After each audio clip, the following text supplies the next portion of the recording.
शिवानी शर्मा मेरी सहयोगी हमारे साथ हैं और शिवानी शर्मा इस समय ऐसी जगह पर है जहां पर 40 मिसाइलों के हमले हो चुके हैं हाइफा में, टेल अवीव में। हम आपको आरागची का बयान सुनवाएंगे, लेकिन इस समय जमीनी स्थिति क्या है? शिवानी, आप इस समय ग्राउंड जीरो हाइफा में हैं।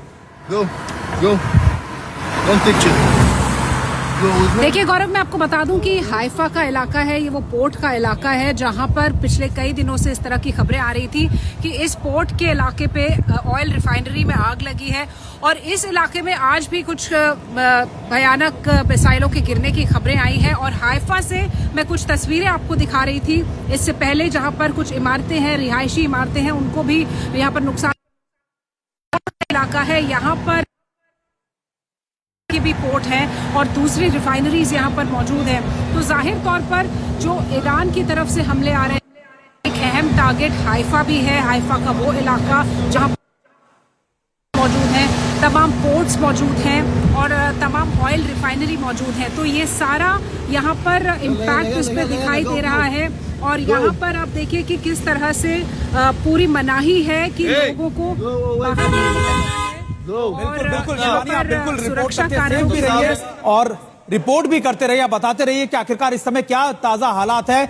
शिवानी ने आज सुबह भी हमें तेल अवीव से और हाइफा से कई रिपोर्ट्स भेजी हैं जो बता रही हैं कि कैसे बड़े विध्वंसक अटैक इस बार ईरान की तरफ से किए गए और दोनों बार, हर बार की तरह इस बार भी फोकस जो था ईरान का वो तेल अवीव और हाइफा ही थे। और देखिए तस्वीरें हम आपको दिखा रहे हैं जो लगातार इजराइल की तरफ से भी आ रही है, जहां पर हाइफा की कई मार्केट्स में, रेजिडेंशियल बिल्डिंग के आसपास मार्केट्स में बड़े अटैक्स को इनिशिएट किया गया ईरान की तरफ से और उनकी तस्वीरें भी हम आपको दिखा रहे हैं। शिवानी, एक बार फिर आप अगर आप अपनी बात कंप्लीट करें तो।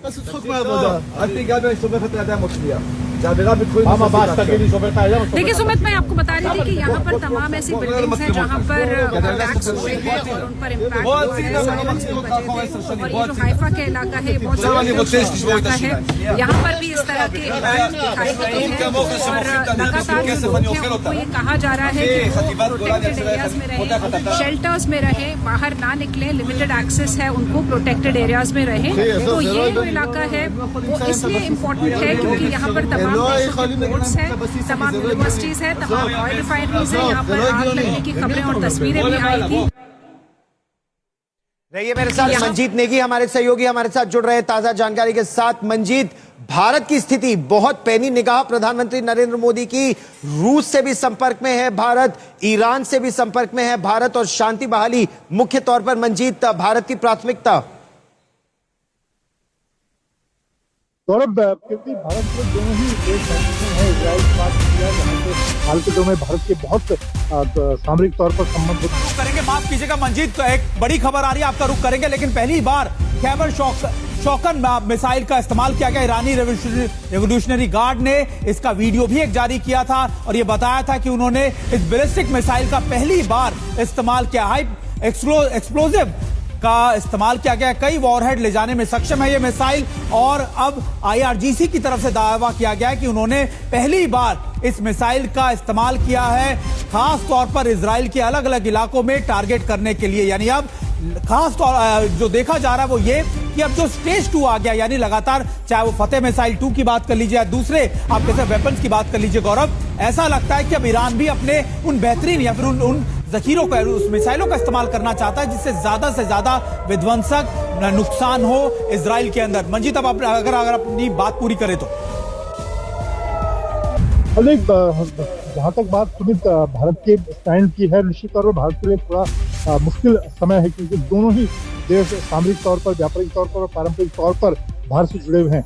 लेकिन ये जो अभी इस वक्त हम हमले देख रहे हैं, उम्मीद के तौर पर अमेरिका को इस बात की आशंका थी कि इजराइल की तरफ जवाबी हमला होगा और इसीलिए अगर आप देखें तो जो अमेरिका ने जो पहले 3 ठिकानों पर हमले किए वो एक पूरी रणनीति के साथ किए।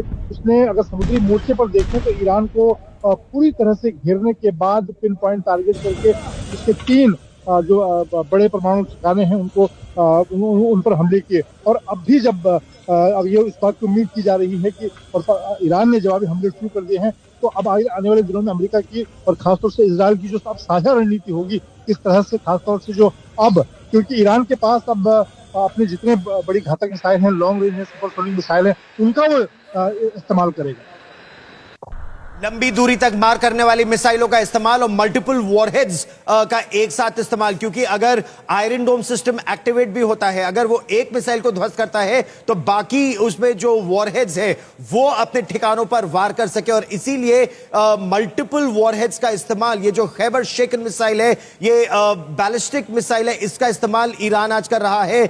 ये बेहद बेहद खतरनाक मिसाइल, 40 ठोस और तरल ईंधन वाली मिसाइलों का इस्तेमाल उसने किया है। पहली बार थर्ड जनरेशन मिसाइल का इस्तेमाल किया है। तो यह क्या दिखाता है कि जो जंग है ये जबरदस्त तरीके से इंटेंसिफाई कर रही है।